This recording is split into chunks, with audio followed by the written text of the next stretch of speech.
Next is business uses society resources. Actually, as a business, we are a part of the society. We belong to society, and many resources of the society we are using. Say for example, we are using roads, electric power, and parking space. Everything we are getting from the society. So we have something, we have to return something to the society also. That is another important. We have to do something for the public interest because we are taking many things from the public. Next is social responsibility. As a business, we have responsibility towards various interested groups, and consumer is also one of the important stakeholder of the business, and we should take care of their interest. Next is moral justification. It is the moral duty of any business to take care of consumers' interest and avoid any form of their exploitation, because we are depending on the consumers. Consumers are not depending on us. Okay, they have many alternatives. They can purchase the product from anywhere. But we are depending on, we want to make them buy our products. So we have the moral justification to avoid any form of exploitation to the consumers, like defective and unsafe products, adulteration, false and misleading advertising, hoarding, black marketing, etc. Another is government intervention.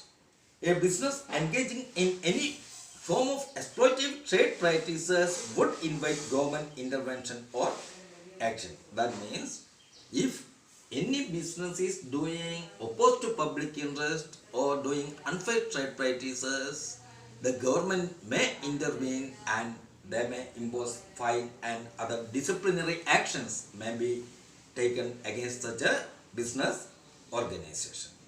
So these are the various importance from the point of view of business, that is long-term interest of business, business uses society's resources, social responsibility, moral justification and government intervention.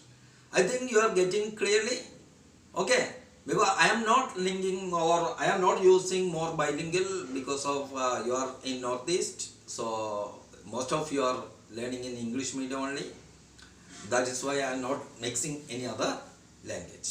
Okay, if have any doubt, you can directly contact me. Clear? Okay, then we can see various legal protection to the consumers. Government has enacted many acts to protect the consumers. The important among them is Consumer Protection Act of 1986. In addition to this, there are many laws which is passed by the government to protect the interest of consumers as well as public in general. The important among them are the Indian Contract Act 1872, Sale of Goods Act 1930, Essential Commodities Act of 1955, Agriculture Produce and Produce Grading and Marking Act 1937, Prevention of Food Adulteration Act 1954, Standards of Weights and Measures Act 1976, the Trademarks Act 1999, the Competition Act 2002, and the Bureau of Indian Standards Act 1986. So all this you just remember, these are some acts. In addition to our Consumer Protection Act, government also passed the various other acts that you have to simply remember. Okay. Now we will discuss the Consumer Protection Act and its provisions. So mainly we have to know the rights and responsibilities of the consumer. Before discussing about the rights, we have to know who is a consumer. Who is a consumer? Actually, any person who buys any goods for a consideration and includes any user of such goods when such use is made with the approval of the buyer. So, if a person is buying any goods for a consideration, whether it is for immediate payment or deferred payment or the payment is postponed, irrespective of that, if a person buys a goods for a consideration, that means he has paid money or he agreed to pay the money, he can be called a consumer. In addition to that, if any person uses such goods with the approval of that original buyer, he will also come under the meaning of consumer. Say for example, मेरा एक friend एक fridge खरीद दिया, so he has paid for it, so he is a consumer, because he has purchased it, and after that he just gifted it to me in one special occasion. So now I am also coming under the meaning of consumer, because I am using that machine with the approval of the original buyer. In the same way, in respect of service, any person who hires or avails of any service for consideration and includes any beneficiary of services when such services are availed with the approval of the person concerned. In the same way, whatever provision applicable to goods, it is also applicable to service. That means, if a person hires or avails a service by making the payment or for consideration, he can be called as a consumer. In addition to that, if any other person is availing that service with the approval of that original buyer, he can also be, or original beneficiary, he can also be called as a consumer.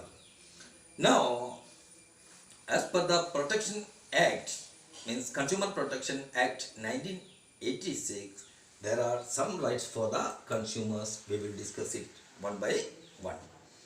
There are 6 rights given by Consumer Protection Act of 1986. That is, first of all, a right to safety. Second, a right to be informed. Third, a right to choose. Fourth, right to be heard. Fifth, a right to seek redressal. And last, a right to consumer education. Now, we can see it one by one. First of all, a right to safety. What is this right meant for? See, the consumer has a right to protect it against goods and services which are hazardous in life and health. That means the manufacturers should not produce and sell or compel to buy the products which is hazardous to the health of the consumers. So here, to right to get safety, first of all, we have already discussed in the same way of rights, we have also responsibilities. So to protect ourselves, better is to go for standardized goods, that we will discuss in responsibilities. Okay. So as a consumer, he has the right to get the safely product, that means which is not hazardous to their health and life. Next is a right to be informed.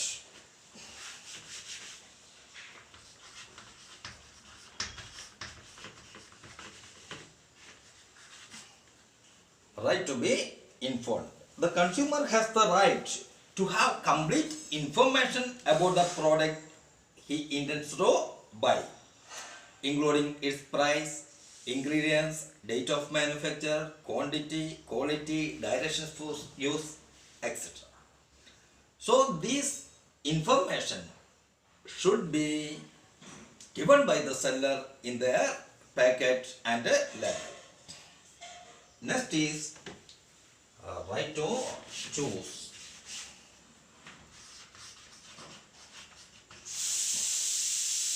And third one is right to choose. The consumer has the freedom to choose from a variety of products at competitive prices. That means it implies that the marketers should offer a wide variety of products in terms of quality, brands, prices, size, color, etc. so that consumers can make their own choice to buy a product. Next is a right to be heard.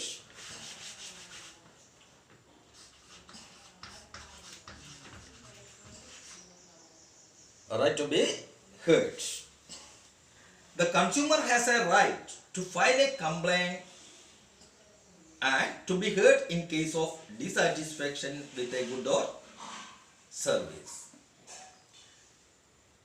So they have suppose मैं कुछ purchase कर रहा है so मुझे उसका कुछ problem है तो I should have the right to ask to the seller or the marketer. Okay, so that the marketer has to make their own grievance cell to meet such a problems of the consumer. Next is a right to seek a redressal. Right to seek a redressal.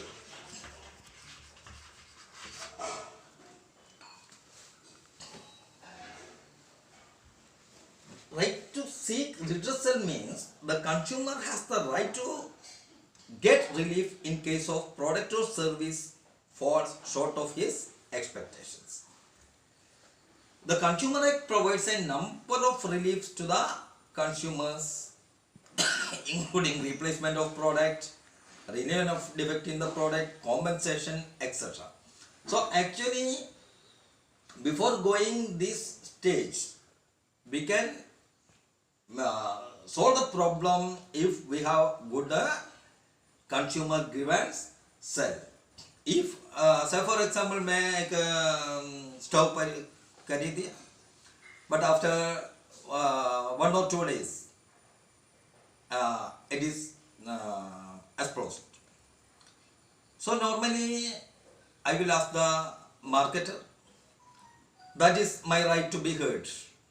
So once they are not hearing my problem, they are not ready to solve it, then only I will go to next stage, that means a right to seek a redressal. So right to seek redressal means I can go to court to get the remedy, and as per Consumer Protection Act, there are many reliefs available to the consumer if they are exploited. And last right is right to consumer education. Right to consumer education.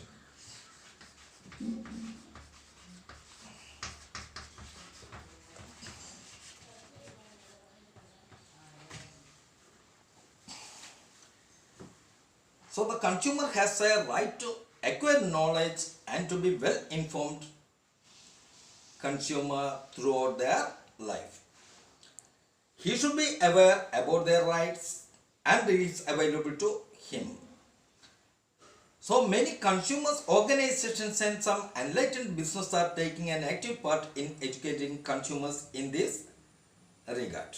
So consumer education is possible because of the active participation from the various associations or organizations of the consumer. That is why we are giving more importance, or we are motivating the people to form various consumer organizations. Okay, did you get? We have, now we can conclude that we have 6 rights. That means a right to safety, right to be informed, a right to choose, right to be heard, right to seek redressal, and right to consumer education. This I think you have already learned in class 10. Okay, we are just repeating or reminding. You just rewind what you have learned in class 10 in under your social studies part. Okay. Next is consumer responsibilities. What are the responsibilities? We have already discussed when we have to use right, we should be a responsible consumer. So what are our consumers' responsibility? That also we should know. First of all, be aware of goods and services available in the market. So we have already learned the consumers have the right to choose. So to select a product or to make an intelligent choice, we should know what are the goods and services available in the market. So whenever we want to purchase a product, before taking the buying decision, we have to be aware the various goods and services available in the market. Next is buy only standardized goods. So whenever we are making a buying decision, we have to go for standardized goods because they are providing you quality assurance. Thus, for electrical and other related goods, you have to go for ISI or ISO mark and search for FBO mark on food product, hallmark on jewelry, and so and so. Next is learn about the risk associated with products and services. So we have to know about the risk associated with the products. For that, we have to follow manufacturer's instructions carefully and use the product safely. Next, read label carefully. We have to read the labels so as to have information about their price, weight, manufacturing and expiry date, etc. Without reading the labels, you are purchasing the product, it is already expired. There, it means that you are not doing your responsibility properly. Next is assert yourself to ensure that you get a fair deal. So you should confirm that you are getting a fair deal from the sellers. Next, be honest in your dealing. That means we should always be honest in our dealing. Choose only from legal goods and services and discourage unscrupulous practices like black marketing, hoarding, etc. So if you are honest in your dealing, normally we can protect ourselves. We can avoid such a unfair trade practices from the part of the sellers. Next is ask for cash memo on purchase. So whenever you are purchasing some goods or availing a services, it is better to ask for cash memo because that would act as a proof for the purchase of the goods or services. Next is file a complaint in appropriate consumer form. So if there is any shortcoming of quality of products or quantity of products or charging extra prices, you have to go to the concerned consumer forum and giving a complaint even if your loss is a very meager. Next is form consumer. So form consumer societies, and these societies should play an active part in educating consumers as safeguarding their interest. The next is respect the environment. So we are also part of society, we should also have the rights, or we should also have the responsibility to respect the environment. So we should as maximum possible avoid the waste, littering and contributing to pollution. These are the various responsibilities of a consumer. Now we can see what are the ways and means of consumer protection. First of all, self-regulation by business. That means, already discussed, business has to maintain their own consumer cell so that, and they have to regulate their various activities themselves so that it will not go against the consumer. Next is business association.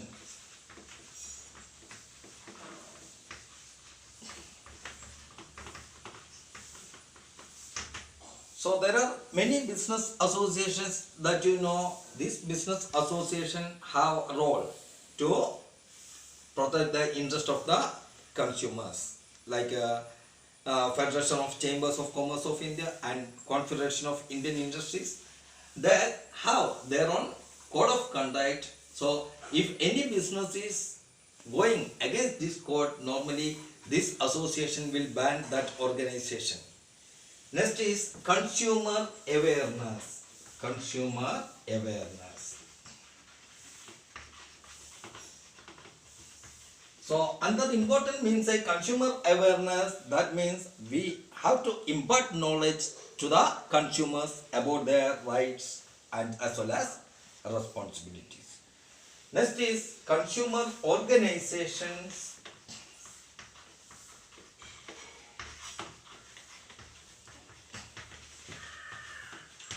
Consumer organizations have their own role to protect the interest of the consumers. That also we have already discussed. What is the actually consumer organizations are meant to educate the consumers as well as to protect their interest. Then very important is government. Government has more role in protecting the interest of the consumers. That's why government has passed many acts to protect the interest of the consumers. Okay. So these are the various ways and means of consumer protection: self-regulation by business, business associations, consumer awareness, consumer organization, as well as government. Now we will discuss about the redressal agencies under Consumer Protection Act 1986. And we have a three-tier mechanism to meet the redressal as well as complaints of the consumers at a district level, state level and national level. Okay, see this. At a district level, there is a consumer dispute redressal forum, and a state level, state consumer disputes redressal commission, and the national consumer disputes redressal commission at a national level. They are briefly referred to as district forum, state commission, as well as national commission. So before studying this setup and functioning of these redressal agencies, the Act has given the definition for consumer as well as who can file complaints before these forums or on behalf of the consumers. First of all, we can see the definition given under this Act about the consumer. Consumer meaning we have already discussed. Okay, but Consumer Protection Act has given an elaborated definition for the consumer. Now we can see what is this definition given by the Consumer Protection Act. And as per Consumer Protection Act, consumer is defined as any person who buys any goods for consideration which has been paid or promised, or partly paid and partly promised, or under any scheme of deferred payment. It includes any user of such goods when such use is made with the approval of the buyer, but does not include a person who obtains goods for resale or any commercial purpose. And B, any person who hires or avails of any service for a consideration which has been paid or promised, or partly paid and partly promised, or under any system of deferred payment. It includes any beneficiary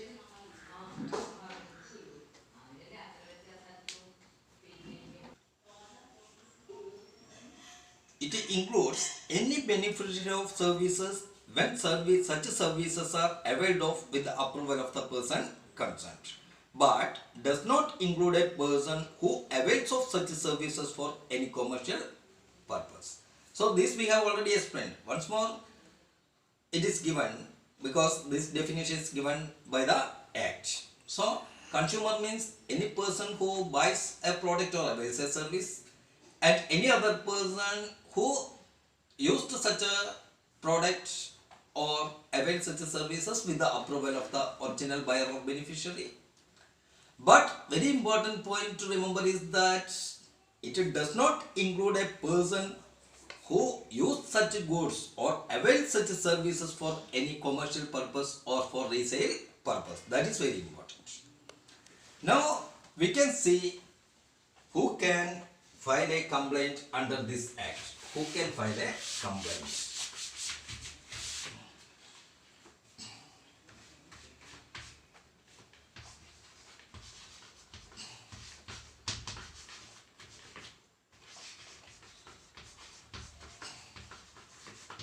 who can file a complaint under the Consumer Protection Act of 1986. Any consumer, first of all, any consumer can file a complaint. Consumer meaning we already learned. From that, any consumer, that means whether it is original buyer or the person who is using such a product with the approval of the original buyer. Then any registered consumer organization, any registered consumer organization, any registered consumer organization can file a complaint on behalf of other consumers. Then the central government or any state government, the central government or any state government, central government or any state government can also give complaints for or on behalf of the consumers. Then one or more consumers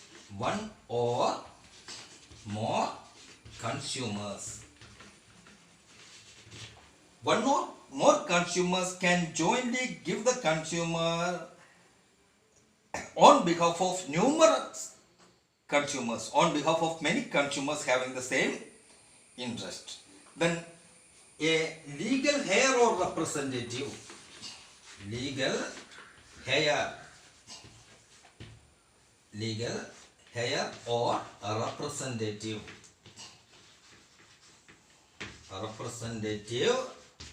of a consumer. Okay, a legal heir or representative of a consumer can also file a complaint. Say for example, suppose a person buy a product and due to the explosion, that consumer dies. So his heir means legal nominee can give complaint.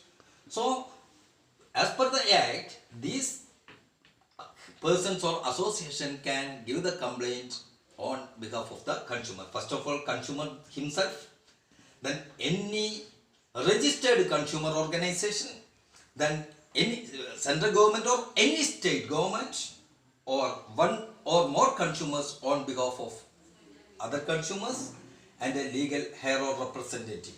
Okay, now we will study about the redressal agencies under the Consumer Protection Act, that is District Forum, State Commission and National Commission.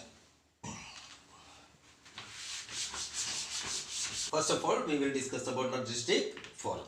This District Forum is, or it consists of a president and two other members. One president plus two other members.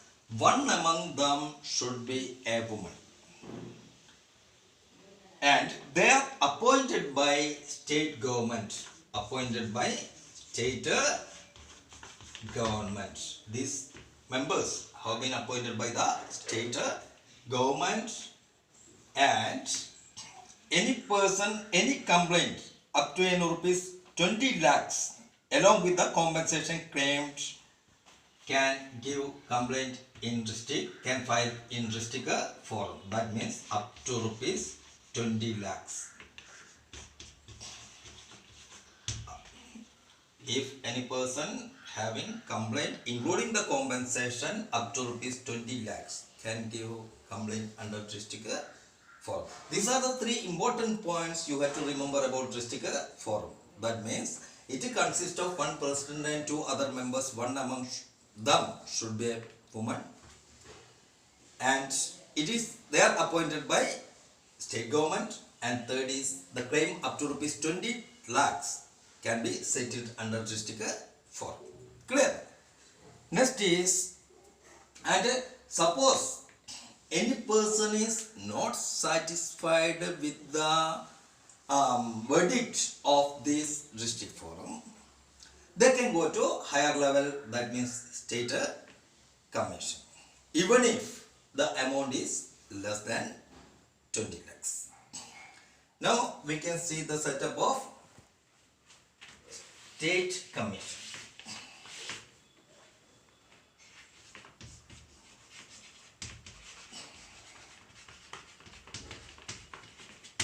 And State Commission, in State Commission also there is a president and at least two other members. One among should be a member, no sorry, woman. And they are also being appointed by state government. And third provision is, if the claim exceeds rupees 20 lakhs up to rupees 1 crore, if the compensation or the claim including compensation is above 20 lakhs but does not exceed rupees 1 crore, they can go to state commission, they can file in just state commission. In addition to that, if any dissatisfied, any person is not satisfied,